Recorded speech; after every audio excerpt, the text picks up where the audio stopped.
guys, so today I'm going to quickly show you guys how to properly cook a steak. I'm going to start with one mushroom and I'm going to go ahead and slice this into very thin slices, and this will be for later just to kind of add on top of your steak.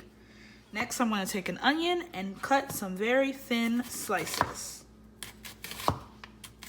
Next, we're going to take our steak. We leave our steak sitting out for at least 20 minutes prior to cooking so that you get a nice even cook. You're going to first drizzle your steak with some olive oil.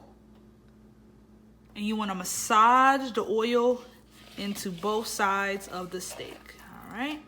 So it's nice and coated.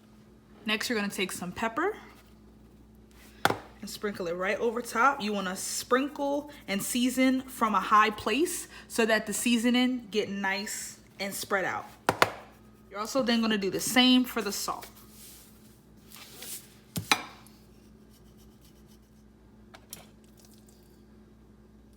Season the steak again from a high place.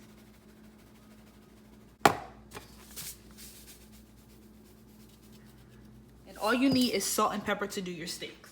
It should look nice and well seasoned. Next, we're gonna take our pan and we're gonna get it nice and hot, probably on about medium heat for about a minute. Then add in a tablespoon of butter. And once you get bubbles, you'll know that your pan is hot enough. You'll toss it right in. Perfect. And we're gonna let it cook on each side for about 4 minutes, depending on the thickness, and this is a little bit thicker. This is also a New York strip, which means that it does have a nice big fat cap on the end that you guys can see. That fat right there, which is going to mean that it's gonna need an extra couple of minutes on that side to allow that fat can actually be rendered out and it can have a juicier flavor. So we're gonna give that some time to cook. It's been about 3 or 4 minutes, so we're going to go ahead and flip it to the other side.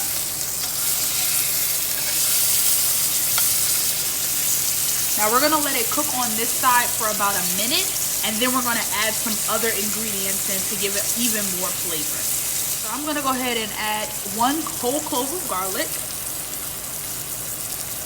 2 small sprigs of rosemary, and a sprig of thyme, and another tablespoon of butter. And now we're gonna go ahead and baste our steak.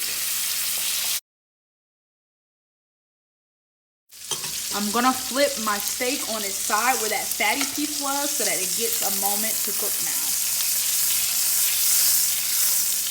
Now your steak is complete. You're gonna go ahead and remove it from the heat and allow it to rest for at least 5 minutes.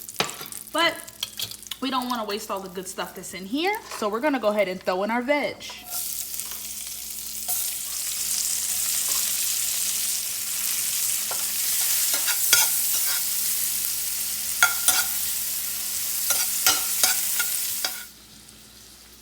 Now it's been about 5 minutes. We've had our steak rested. The reason why we rested, if you're unfamiliar, is so that the juices that are, that come alive in the steak have time to kind of just sit and marinate. And the flavor gets bigger and bigger as it sits. It also finishes basically cooking. So that's why you always want to undercook it just a little bit so that it get exactly where you want it to be.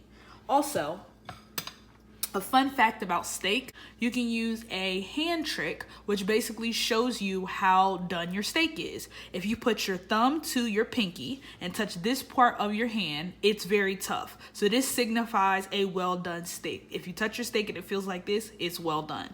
If you do like this, it's a little bit less tight. This is about a medium well. If you do this, not very tight at all, this is about a medium. And if you do this, this is about a medium rare. Very, very thin and not tough at all. So this is how you can kind of test your steak out. We're gonna take our steak, plop it right on our cutting board, and we want to cut against the grain, meaning you can look at the lines kind of on the steak and see which way it is going, and you want to cut against it so that your steak is nice and juicy and soft and tender. That's one mistake I see a lot of people mess up on. They're like, it's so tough. I'm like, it's because you cut on the grain. So cut against the grain. Take your steak. I usually like to cut mine on a bias, and you see how I cut like butter.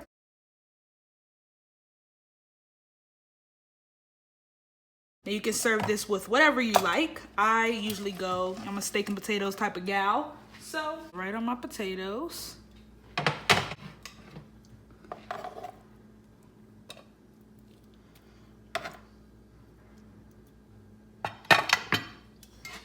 veg.